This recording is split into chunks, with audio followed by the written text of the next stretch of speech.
kasi pag-editor. Mas madali yun. Para mag-vlog ka na lang at mag-i-study.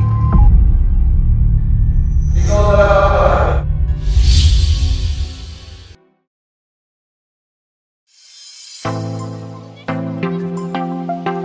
Unexpected talaga yun. Pero naka-indicate na rin na yung nagagawin. Teka lang, gano'n.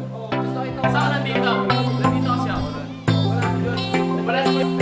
Pwede. Problemahin yung mga kapatid mo. Hindi ko na po problemahin. Kasi hindi ka na nakakit siya na.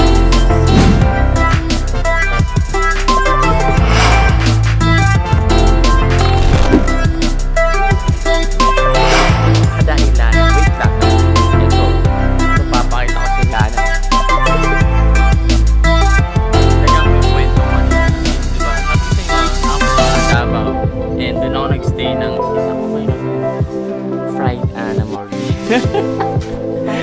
Hindi, ano naman masasabi mo? Ano naman?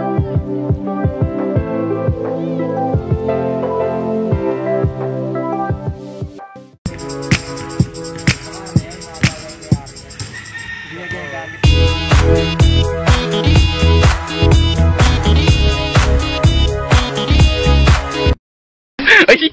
Ginagawa mo!